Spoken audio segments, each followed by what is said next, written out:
Un conductor a la fuga trató de eliminar todas las pruebas del delito. Reparó el vehículo, lo lavó, lo pulió, lo aspiró, luego lo vendió a un nuevo propietario. ¿Era posible que quedaran pruebas forenses?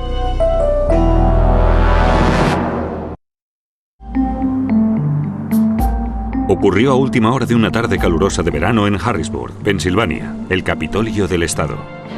Las calles estaban desiertas. Cuando Artie Allen conducía a su casa, vio algo insólito. Chispas sobrevolando un jeep. Luces de freno que se encendían. Luego se fue corriendo. Allen se detuvo y sobre la acera vio a un hombre inconsciente y sangrando profusamente. Las chispas que había visto eran del cigarrillo del hombre. Poco tiempo después, los paramédicos declararon la muerte de la víctima in situ. Mi primera impresión fue que el peatón había pisado la calzada y un vehículo dirigiéndose hacia la parte sur de la calle Cameron lo había atropellado. No había indicios que pudiéramos usar para reconstruir y determinar la velocidad del vehículo. La víctima era Kenneth Keynes, de 42 años, un exmarine que trabajaba como jornalero y vivía cerca. Keynes no estaba casado ni tenía hijos. Bueno, estaba furioso, triste. Como el conductor se había dado a la fuga, no sabíamos quién lo había hecho. No sabíamos tampoco cómo iban a averiguarlo. El testigo, Artie Allen, explicó que el vehículo a la fuga era un Jeep oscuro, pero no estaba seguro de la marca, del modelo ni de la matrícula. La escena misma proporcionaba muy pocas pruebas. Había dos marcas de sangre en el carril derecho de la calzada, así como más de 20 fragmentos de cristal de un vehículo. La policía recogió los trozos de cristal y plástico de la escena y los llevó al laboratorio. Al agente Lida, que era uno de los investigadores asignados al caso, le di la tarea de recomponer, si era posible, los fragmentos de cristal hallados en el lugar del accidente. Lida recurrió a una de las técnicas forenses más antiguas, el llamado encaje físico. Igual que un rompecabezas, usando cinta adhesiva, unió las piezas que parecían encajar. Algunas no eran más que astillas. Era pesado. Había innumerables piezas e ir uniendo los fragmentos de cristal era tedioso. Pero estaba decidido. Después de 3 largos días, los fragmentos del faro roto proporcionaron información útil. Había un logotipo de la empresa de automóviles Chrysler junto con un código del fabricante. Con estos datos, pudo identificar el vehículo. El señor que habló conmigo era en realidad un encargado de piezas que identificó el vehículo como un Jeep Cherokee del 96 o 97, un Laredo o incluso un Grand Cherokee. En la autopsia, el forense encontró partículas de pintura negra en el cuerpo de Kenneth Keynes, muy probablemente del vehículo que lo atropelló. Y también extrajo unos trozos de cristal del codo de Keynes, que había atravesado el parabrisas. Un informe de toxicología mostraba que Keynes había estado bebiendo. El señor Keynes tenía un contenido de alcohol en la sangre del 0,17%. Ese estado de embriaguez probablemente contribuyó al accidente en el sentido que tropezó con la acera y fue a parar a la calle. Para hallar al conductor, los investigadores tenían que localizar rápidamente el Jeep negro de 1996 o 1997, pero había miles en la zona. De lo contrario, si reparaba la carrocería, el conductor encubriría su delito.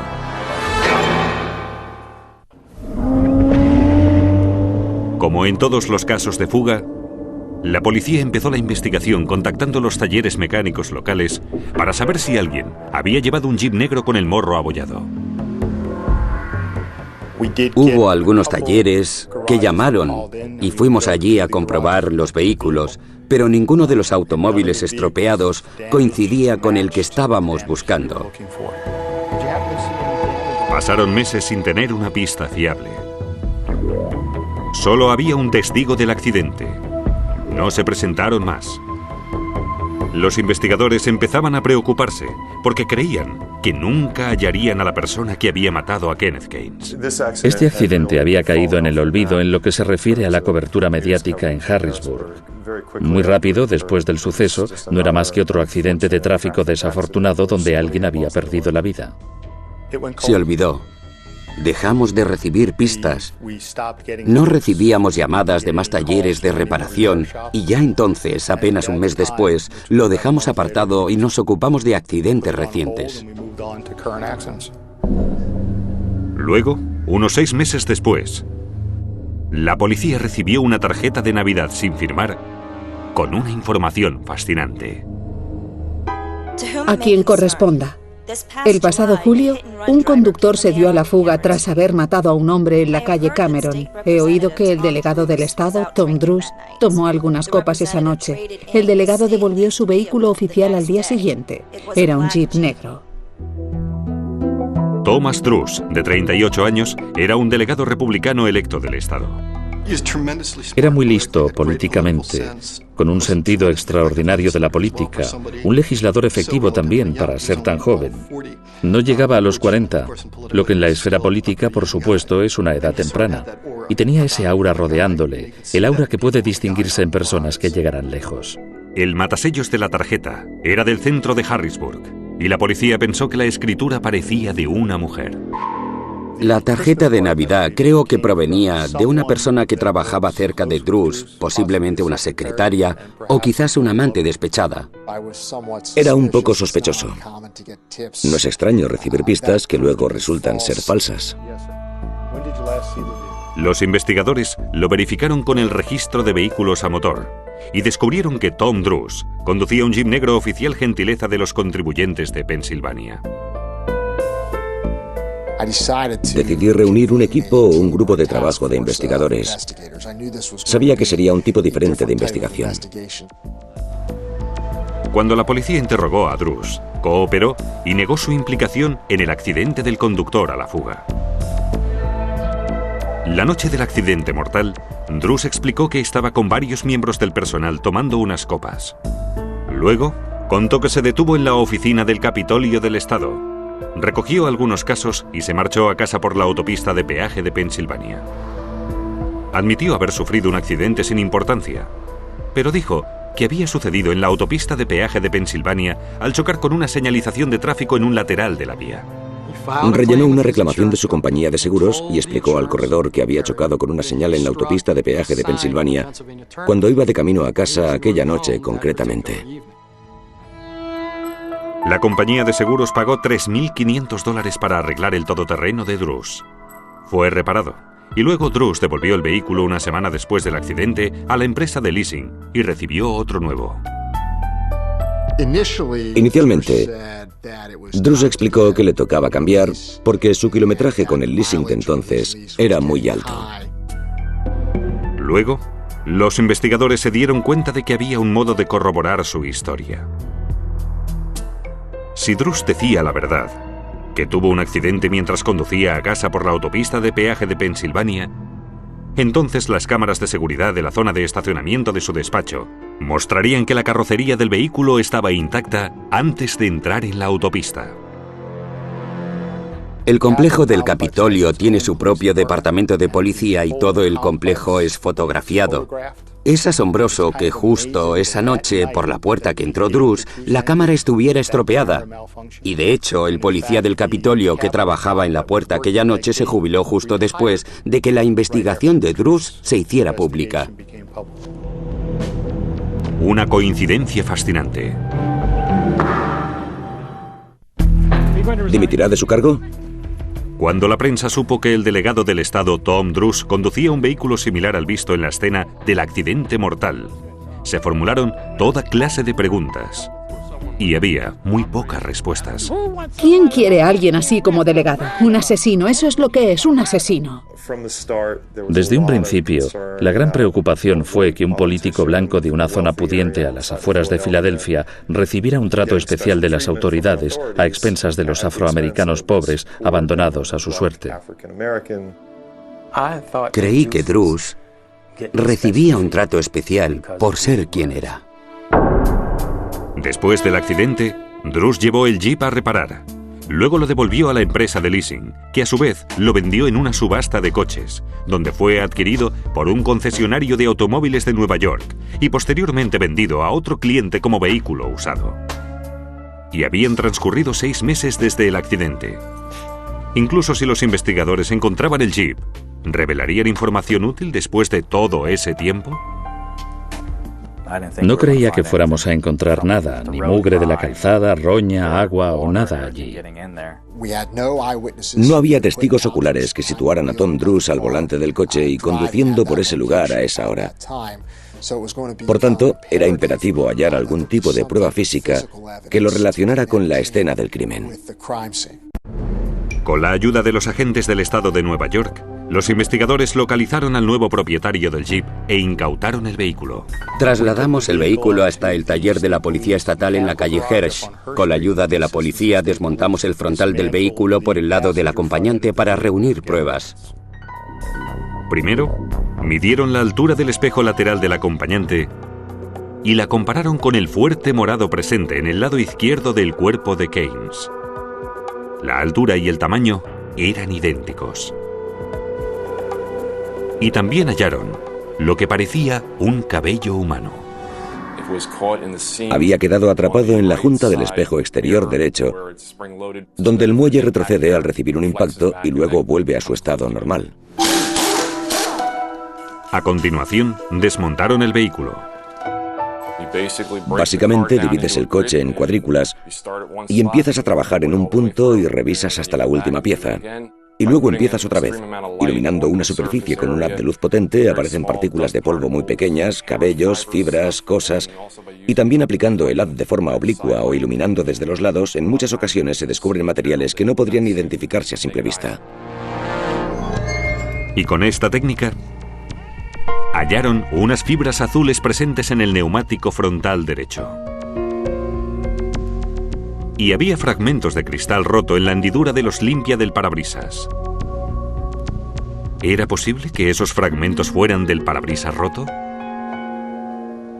Si estás buscando algo, buscas en todos los bolsillos, hendiduras, hasta el último rincón y recoveco. El cristal, la fibra y el pelo fueron enviados al laboratorio forense para ser examinados. Para comprobar si los fragmentos de cristal se correspondían con el cristal extraído del codo de la víctima, los científicos estudiaron su índice de refracción. Un ejemplo de ello se obtiene mirando un vaso de agua con una cuchara, un cuchillo o un tenedor dentro. Se aprecia cómo el cuchillo o el tenedor parecen seguir una línea recta hasta que entran en el agua y parece que se desvían. Los fragmentos se molieron en trocitos minúsculos. Se vertieron en una solución de aceite y luego se calentaron. Lo que se quiere es que el líquido y el cristal tengan exactamente el mismo índice de refracción al mismo tiempo.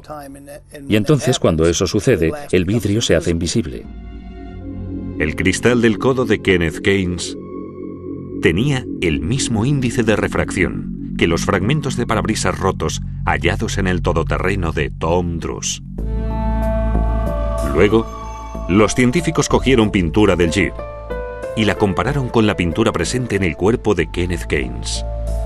Las muestras se calentaron a 700 grados centígrados. Ese calor intenso disgrega la muestra, pero la muestra se disgrega del mismo modo cada vez debido al calor, a la cantidad de calor y a la cantidad de veces que se aplica. Ambas muestras de pintura tenían reacciones idénticas.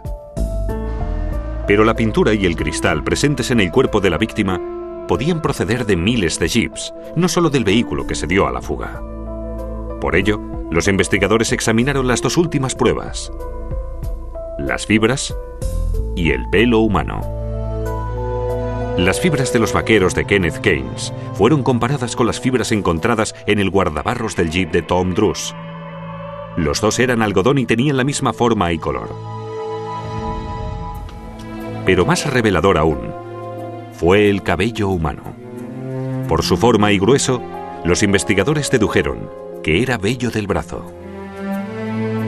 Bajo un microscopio se compararon el pelo del Jeep con el vello del brazo de Kenneth Keynes. En primer lugar, se observa el tamaño y la forma del pelo, el color y el tono. También se buscan gránulos de pigmentación y el tamaño de los mismos, así como su distribución, al igual que muchas otras características que presentaría un pelo. Los analistas forenses dedujeron que el único pelo humano atrapado en la bisagra del espejo exterior del acompañante coincidía microscópicamente con el vello de Kenneth Gaines. Después de todo aquel tiempo, seguía allí. Estoy convencido de que Tom Druce lavó el coche la misma noche del accidente o poco después. Luego devolvió el coche. Fue revendido y seguro que entre tanto lo habían lavado en varias ocasiones hasta que lo incautamos. Y recuperar una prueba de estas características que relaciona a una persona con un crimen es realmente prodigioso. 7 meses después del accidente, Thomas Druce fue acusado de homicidio tras darse a la fuga en un accidente que causó la muerte de Kenneth Gaines. También fue acusado de fraude a la aseguradora por haber abandonado el lugar de accidente y alterar las pruebas. Druce intentó ocultar el accidente. Desde el mismo momento del accidente, dio un paso en falso tras otro para intentar desviar la atención de la policía y ocultar que había provocado ese accidente en particular. Nunca admitió que atropellara al señor Gaines. Admitió haber tenido un accidente y admitió no estar del todo seguro de contra qué había chocado. Declaró que pensaba que había chocado con una señal. Pero obviamente no se quedó para informar del accidente y averiguar qué había pasado. Pero las pruebas contaban una historia diferente. El propio Tom Druce admitió haber bebido con algunos miembros del personal la noche del accidente mortal. Nadie sabe si conducía ebrio. Kenneth Gaines también había bebido aquella noche y caminaba por la calle Cameron, supuestamente de vuelta a casa.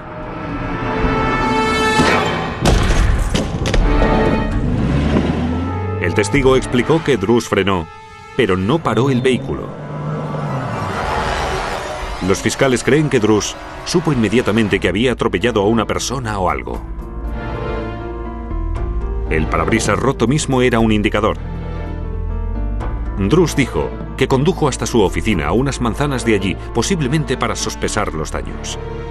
¿Por qué esa noche las cámaras de vigilancia no funcionaban bien? Aún es un misterio. Al día siguiente, la acusación cree que Druce continuó su plan de encubrimiento lavando el Jeep y llevándolo a reparar. Presentó una reclamación de seguro falsa al mentir sobre el lugar del accidente. Druce temía por su persona, temía por su carrera, le preocupaba su carrera, le preocupaba él. No creo que le preocupara quién había sido, si era un blanco pobre o un hispano pobre o quien fuera, solo le preocupaba a él mismo. Si Druce se hubiera detenido en la escena del crimen, no estaría hoy aquí sentado hablando del caso de Tom Druce. No le hubieran acusado por darse a la fuga. No habría alterado el vehículo, ni habría alterado pruebas, y tampoco habría mentido ni cometido un fraude a la aseguradora. 6 meses después, cuando el Jeep ya estaba reparado, lavado, encerado, aspirado y había sido comprado por otra persona, aún quedaban restos de pruebas sustanciales en el vehículo que lo vinculaban con la muerte de Kenneth Gaines. Cristales del parabrisas que coincidían con el cristal del codo de Gaines. Vello del brazo que pertenecía a Kenneth Gaines estaba enganchado en el retrovisor lateral derecho. Fibras procedentes de los vaqueros de la víctima se hallaron en el guardabarros del Jeep. Y pintura, como la del Jeep de Tom Druce, estaba presente en el cuerpo de Kenneth Gaines. Pero imagino que quedó devastado y sobrepasado al saber que habíamos recuperado el vehículo e íbamos a examinarlo forensemente. Cuando localizaron el vehículo pensé, si encontraran pruebas, no creía que las hubiera eliminado todas. Es una especie de tragedia griega. Sabes que hay un héroe joven que está a punto de ver todos sus sueños realizados. Puedes refinar la metáfora aún más y decir que se acercó demasiado al sol y además a demasiada velocidad. En septiembre de 2000, evitando un juicio público, Thomas Druce aceptó un acuerdo entre la defensa y la acusación. Se declaró culpable de darse a la fuga en un accidente, de alterar pruebas y del fraude a la aseguradora. Cumplió 2 años en prisión. Pagó una indemnización a la familia de Kenneth Keynes de $100.000 y renunció a su cargo como delegado del Estado. A veces me asombra lo que puedes deducir de las cosas más insignificantes. Sirve solo para demostrar que cualquier pequeña prueba que recojas tiene una función muy importante en tu investigación.